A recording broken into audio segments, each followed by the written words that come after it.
नमस्कार, sports can में आपका स्वागत है। मैं हूं हिमांशु कांडपाल और विभिन्न खेल खबरों पर चर्चा के लिए स्टूडियो में मौजूद हैं वरिष्ठ खेल पत्रकार संजीव कुमार। संजीव, नमस्कार, स्टूडियो में आपका स्वागत है। नमस्कार संजीव, इससे पहले कि विभिन्न खेल खबरों पर आपसे चर्चा शुरू करें, आइए नजर डालते हैं आज की हेडलाइंस पर। जी, तो आज की हेडलाइंस हैं, दोहा में सत्र की पहली डायमंड लीग एथलेटिक्स में भारत के नीरज चोपड़ा ने भाला फेंक स्पर्धा में स्वर्ण पदक जीता। ताशकंद में तीरंदाजी एशिया कप चरण 2 विश्व रैंकिंग प्रतियोगिता में भारत ने 14 पदक जीतकर शीर्ष स्थान हासिल किया। आईपीएल क्रिकेट में इस समय दिल्ली में दिल्ली कैपिटल्स का मुकाबला रॉयल चैलेंजर्स बैंगलोर से हो रहा है। चेन्नई सुपर किंग्स ने मुंबई इंडियंस को 6 विकेट से हराया और भारत के रोहन बोपन्ना और ऑस्ट्रेलिया के मैथ्यू एबडेन की जोड़ी मैड्रिड ओपन टेनिस टूर्नामेंट में पुरुष डबल्स फाइनल में हारी।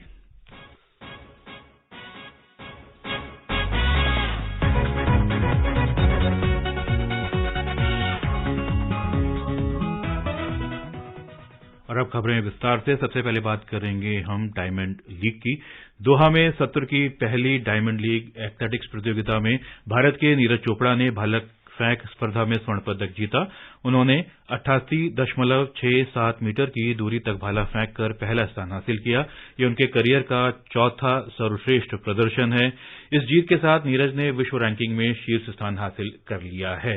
और एक अच्छी खबर, सीजन शुरू हुआ है, पहली डायमंड लीग है, दोहा में शुरू हुई है और इसमें जीत के साथ उन्होंने शुरुआत की है नीरज चोपड़ा ने। जी, वो इसमें कोई शक नहीं था कि वो यहाँ जीतेंगे, क्योंकि बाकी उनके जो प्रतिद्वंदी हैं जी, वो उन्हें फाइट तो दी जी। पिछले साल फाइनल जो था इसका डायमंड लीग का, उससे उनका कंपटीशन चल रहा है। इनफैक्ट अगर कहें ओलंपिक्स से चल रहा है जी। नीरज के लिए अब वो टारगेट नहीं है। नीरज के लिए टारगेट है 90 मीटर से ऊपर का फेंकना। जी, पिछली बार 0.06 से चूक गए थे फाइनल लीग में। जी, अभी उनका टारगेट यही है कि मैं 90 के ऊपर जाऊं। जी, वो हो नहीं पा रहा, लेकिन दूसरी तरफ गोल्ड जीत रहे हैं और कंसिस्टेंट है वो। 87, 88, 89 इसके बीच वो जी डाल रहे हैं, मतलब जैवलिन फेंक रहे हैं। जी, बिल्कुल। तो ये मेरा मानना है कि ये नीरज की प्रतिस्पर्धा बढ़ेगी फ्यूचर में, लेकिन फिलहाल तो वो नंबर 1 है ही है। जी, बिल्कुल। और आपने साल के अंत में 2022 के अंत में जो फाइनल हुई थी डायमंड लीग और उन्होंने उसमें भी स्वर्ण पदक जीता था। 89 मीटर से ऊपर का उन्होंने भाला फेंका था। कंसिस्टेंट हैं, लगातार स्वर्ण पदक जीत रहे हैं, लेकिन आज का अगर हम रिजल्ट देखें तो कहीं ना कहीं पिछली बार के प्रदर्शन से उन्होंने नीचे फेंका है। हाँ, वो देखिए, ये एक जैसे आप देखेंगे जब वो थ्रो करते या कोई भी बड़ा थ्रोअर है किसी भी थ्रोइंग इवेंट में, वो जब रिलीज करता है ना, तो उस वक्त ही उसको पता लग जाता है कि ये कहाँ जाने वाला है। ठीक है। तो वो जब उन्होंने पिछली बार अगर फेंका था, तो आप देखिए बेस्ट उनका जो एफर्ट होता है पहला होता है जी, और इसमें भी वही है, वो पहला फेंका और बेस्ट चला गया जी। तो ठीक है, वो दूसरे नंबर पे जो रहे उनसे थोड़ा ही कम रहा, 0.15 कम रहा।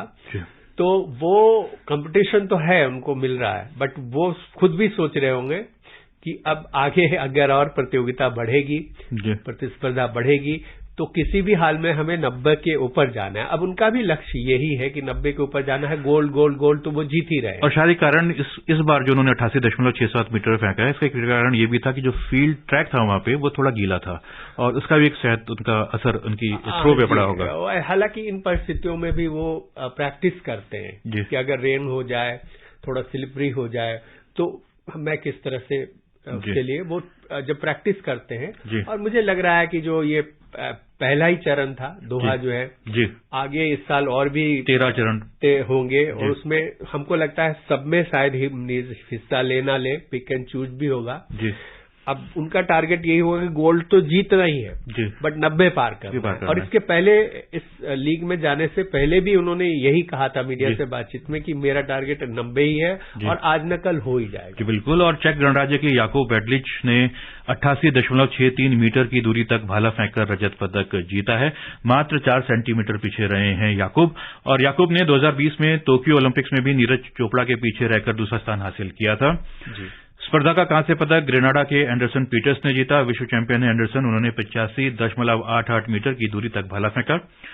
राष्ट्रमंडल खेलों में ट्रिपल जंप में स्वर्ण पदक जीतने वाले एल्डोज पॉल ने 15.84 मीटर की कूद लगाई। वे 11 एथलीटों की स्पर्धा में 10वें स्थान पर रहे। एल्डोज पहली बार डायमंड लीग में भाग ले रहे थे। अगली डायमंड लीग 28 मई को मोरक्को की राजधानी रबात में होगी।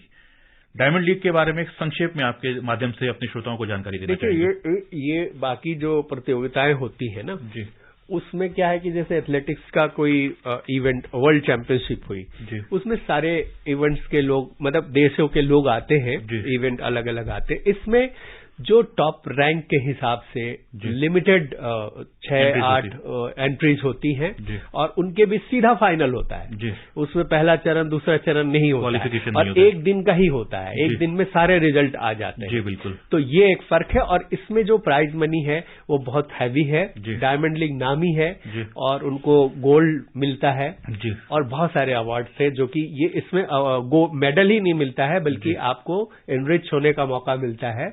आप अगर पूरे जीतते रहे तो इसी तरह आप बहुत सारे इनाम जीत सकते हैं। जी बिल्कुल बिल्कुल। और 32 इवेंट्स होती हैं, 16 पुरुषों की और 16 महिलाओं की। इस बीच प्रधानमंत्री नरेंद्र मोदी तथा युवा कार्यक्रम और खेल मंत्री अनुराग सिंह ठाकुर ने नीरज चोपड़ा को दोहा डायमंड लीग में स्वर्ण पदक जीतने पर बधाई दी है। और अब बात तीरंदाजी की। ताशकंद में एशिया कप चरण 2 विश्व रैंकिंग प्रतियोगिता में भारत ने 14 पदक जीतकर शीर्ष स्थान हासिल किया है। इनमें 7 स्वर्ण, 5 रजत और 2 कांस्य पदक शामिल हैं। पेश है एक रिपोर्ट। कंपाउंड वर्ग में पुरुष और महिला तीरंदाजों ने क्लीन स्वीप करते हुए 5 स्वर्ण, 2 रजत और 2 कांस्य पदक जीते। रिकर्व तीरंदाजों ने 2 स्वर्ण और 3 रजत पदक हासिल किए। रिकर्व में भारतीय तीरंदाजों ने 5 फाइनल खेले थे, लेकिन 3 फाइनल मुकाबलों में चीनी प्रतिद्वंदियों से हार का सामना करना पड़ा। मृणाल चौहान, तुषार शेलके और जयंत तालुकदार की पुरुषों रिकर्व टीम ने चीन की टीम को 5-1 से हराकर स्वर्ण पदक हासिल किया। मिक्स्ड टीम स्पर्धा में मृणाल और संगीता की जोड़ी ने रोमांचक मुकाबले में चीन की टीम को 5-4 से हराकर स्वर्ण पदक जीता। पुरुष सिंगल्स फाइनल में मृणाल चौहान को वैंग बाउबिन ने 6-2 से हराया। महिला सिंगल्स फाइनल में संगीता को वू जियाशन ने 7-3 से पराजित किया। संगीता ने एक समय 3-1 की बढ़त बनाई हुई थी। संगीता, मधु वेदवान और तनिषा वर्मा की महिला रिकर्व टीम को भी रजत पदक से संतोष करना पड़ा। स्पोर्ट्स कैन के लिए शीतल शर्मा। संजीव, अगर हम तीरंदाजों की बात करें तो हाल ही में अंतालिया में अच्छा प्रदर्शन किया था और उसके बाद अब जो रैंकिंग टूर्नामेंट है एशिया लेवल का, उसमें भी उन्होंने क्लीन स्वीप किया है। कंपाउंड में तो क्लीन स्वीप किया है और रिकर्व में 3 पदक स्वर्ण पदक नहीं जीत पाए हैं, 2 जीते हैं उन्होंने। देखिए, मैं इससे 2 बातें कर रहा हूँ। बहुत अच्छी उपलब्धि है जी, इसके लिए बधाई के पात्र हैं जी। बट 2 बातें इसमें है। एक तो ये है कि ओलंपिक इवेंट रिकर्व है जी, कंपाउंड नहीं है। अभिषेक वर्मा, उन्होंने बहुत सारी उपलब्धियां हासिल की हैं जी, बट ओलंपिक में वो नहीं जीत सके हैं क्योंकि ओलंपिक में ये इवेंट है ही नहीं है जी। दूसरी बात ये है कि जो अच्छे देश हैं तीरंदाजी में, उसमें से कोरिया के सबसे अच्छे तीरंदाज माने जाते हैं, वो इसमें नहीं थे। तो इसका फायदा मिला भारत को। बहरहाल जो टारगेट होता है उन्होंने हिट किया। 10 में 9 ला रहे हैं, 10 में 10 ला रहे हैं जी, तो जाहिर तौर पे वो अच्छा दे रहे हैं। हाँ, अच्छा किया उन्होंने जी। बट जब कंपटीशन बढ़ेगा, जैसे अब एशिया का है, एशिया में कोरिया नहीं है, वर्ल्ड लेवल पे भी पिछली बार जो जीता था उसमें कोलंबिया है, फ्रांस है, बहुत सारे तीरंदाज ऐसा था कि वो थे नहीं जी। तो ये 2 बातें हैं ध्यान रखनी होगी कि कंपाउंड में से ज्यादा रिकर्व में कंपटीशन है। रिकर्व में भी वही ओलंपिक इवेंट है और उसमें जो टॉप नेशन से 2-3 वो उसमें से नहीं थे जी, तो उसका भी फायदा मिला। लेकिन हाँ, इन उपलब्धियों से भारतीय तीरंदाजों को आगे के लिए अच्छा रहेगा। मुक्केबाजी की। उज्बेकिस्तान की राजधानी ताशकंद में पुरुष विश्व मुक्केबाजी चैंपियनशिप में आकाश सांगवान और निशांत देव अपने अपने वर्गों के प्री क्वार्टर फाइनल में पहुंच गए हैं। 67 किलो भार वर्ग में आकाश ने चीन के फू मिंगके को एक तरफा मुकाबले में 5-0 से हराया। 71 किलो भार वर्ग में निशांत ने भी कोरिया के ली सांगमिन को 5-0 से हराकर अगले दौर में जगह बनाई।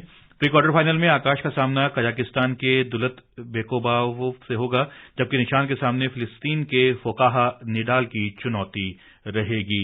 और कल अगर हम बात करें तो कल एशियाई और राष्ट्रमंडल खेलों के रजत पदक विजेता मोहम्मद हिसामुद्दीन ने 57 किलो भार वर्ग में चीन के लू पिंग को हराकर प्री क्वार्टर फाइनल में प्रवेश किया था और 92 किलो भार वर्ग में नवीन कुमार ने दक्षिण कोरिया के ली सांगमिन को हराकर अंतिम 16 में जगह बनाई थी। तो कुल मिलाकर शुरुआती दौर है और प्री क्वार्टर फाइनल में पहुंच चुके हैं भारत के 4 पहलवान। तो एक अच्छी उपलब्धि, उम्मीद करते हैं कि ये एटलीस्ट सेमीफाइनल तक पहुंचे और उसके बाद फाइनल में प्रवेश की। जी, पुरुषों में थोड़ा ज्यादा टफ मुकाबला है महिला बॉक्सिंग वर्ल्ड कप के मुकाबले जी। तो इसमें मेडल जीतना इतना आसान नहीं होगा। जैसा आपने कहा सेमीफाइनल में पहुंचेंगे और वहां पे पदक सुनिश्चित करेंगे जी। तो मुझे लगता है कि वो बड़ी उपलब्धि होगी। यहां तक तो कोई भी भारतीय पहुंच जाता है जी। अब इसके आगे की जो चुनौती होगी वो ज्यादा बड़ी होगी जी।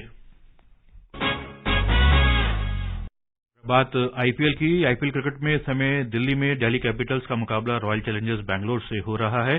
टॉस जीतकर बल्लेबाजी करते हुए रॉयल चैलेंजर्स ने ताजा समाचार मिलने तक 15 ओवर में 2 विकेट पर 126 रन बना लिए थे। इस समय स्ट्रेटेजिक टाइम आउट हो रहा है और बहरहाल विराट कोहली 50 रन बनाकर क्रीज पर हैं और कप्तान फाडू प्लेसिस 45 रन बनाकर आउट हुए हैं और ग्लेन मैक्सवेल खाता खोले बिना आउट हुए हैं और कोहली का साथ देने इस समय क्रीज पर हैं महिपाल लोमरोर जो 29 रन बनाकर खेल रहे हैं। पहले विकेट के लिए 82 रन की साझेदारी हुई है और दूसरे विकेट के लिए अभी कुल मिलाकर 44 रन की साझेदारी हो चुकी है और अगर 2 विकेट करें तो मिशेल मार्श को दोनों विकेट मिले हैं।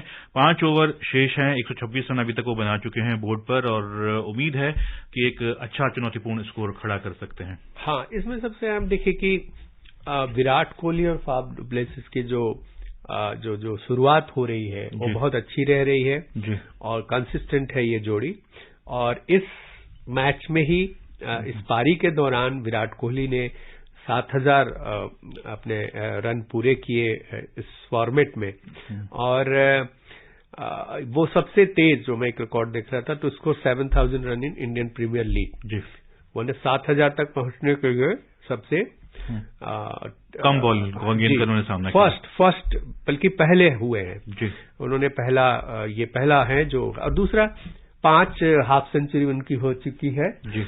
और कंसिस्टेंट है। तो जिस विराट कोहली पे हम सवाल उठा रहे थे कुछ समय पहले महीनों पहले तक कि अब वो किसी फॉर्मेट में ठीक नहीं कर पा रहे हैं, उन्होंने अपने को हर फॉर्मेट में अब जो उनकी उपयोगिता थी वो बनाए रखा है और कंसिस्टेंट है, सबसे बड़ी बात है जी। बिल्कुल। और इससे पहले चेन्नई में भी एक मुकाबला हुआ। चेन्नई सुपर किंग्स ने मुंबई इंडियंस को 6 विकेट से हरा दिया। सुपर किंग्स ने 18वें ओवर में 4 विकेट पर 140 रन बनाकर जीत दर्ज की। डेवन कॉनवे ने 44 और ऋतुराज गायकवाड़ ने 30 रन बनाए। शिवम दुबे ने 26 रन की नाबाद पारी खेली। मुंबई इंडियंस के लिए पीयूष चावला ने 2 विकेट लिए। मुंबई इंडियंस ने बल्लेबाजी के लिए बुलाए जाने पर 20 ओवर में 8 विकेट पर 139 रन बनाए। नेहल वडेरा ने सर्वाधिक 64 रन का योगदान दिया। चेन्नई के लिए मतीशा पथिराना ने 3 जबकि दीपक चाहर और तुषार देशपांडे ने 2-2 विकेट लिए। चेन्नई के सामने टारगेट कोई बहुत बड़ा खड़ा नहीं कर पाई मुंबई इंडियंस की टीम और जो उनके कप्तान हैं रोहित शर्मा इस बार भी आज भी वो डक पर आउट हुए हैं। बिल्कुल, और ये बहुत चिंता का विषय है क्योंकि रोहित शर्मा ने अपना बैटिंग ऑर्डर में देखिए तो नंबर 3 पे गए थे आज, लेकिन वो फिर वहां भी नहीं चले और वो 0 पे आउट हुए। टीम के लिए सबसे बड़ी चिंता अभी वही होगी और यही वजह है कि वो प्रदर्शन नहीं कर रहे हैं। तो 10 मैच में 5 जीते हैं और अभी 6ठे स्थान पे चल रहे हैं। याद होगा कि पिछला सीजन भी उनका अच्छा नहीं रहा था। इस बार जैसा हो रहा है गुजरात टाइटंस और सीएसके जिस तरह से दोनों टीमें आगे बढ़ रही है, मुझे लग रहा है कि कहीं इन्हीं के बीच फाइनल न देखने को मिले। जी बिल्कुल। और कल 2 मैच खेले जाएंगे। अहमदाबाद में गुजरात टाइटंस का मुकाबला लखनऊ सुपर जायंट्स से होगा जबकि जयपुर में राजस्थान रॉयल्स के सामने सनराइजर्स हैदराबाद की चुनौती होगी। मैड्रिड ओपन टेनिस टूर्नामेंट में भारत के रोहन बोपन्ना और ऑस्ट्रेलिया के मैथ्यू एबडेन की जोड़ी को पुरुषों के डबल्स फाइनल में हार का सामना करना पड़ा। रूस के कैरेन खाचानोव और आंद्रे रुब्लेव की जोड़ी ने बोपन्ना और एबडेन की जोड़ी को 6-3, 3-6, 10-3 से हराकर खिताब जीता। महिला सिंगल्स फाइनल में आज दूसरी वरीयता प्राप्त रूस की अरीना सबालेंका का मुकाबला पोलैंड की इगा स्वियातेक से होगा। यह मैच भारतीय समय अनुसार रात 10 बजे से शुरू होगा। बहरहाल समय नहीं है इस पर और दूसरी खबरों पर चर्चा करने के लिए। श्रोताओं, आज हमने संजीव कुमार को आमंत्रित किया था। संजीव, आपने समय निकाला स्टूडियो में आए, इसके लिए आपका बहुत बहुत धन्यवाद। बहरहाल मुझे यानी कि हिमांशु कांडपाल और स्पोर्ट्स कैन की पूरी टीम को दीजिए अनुमति। नमस्कार।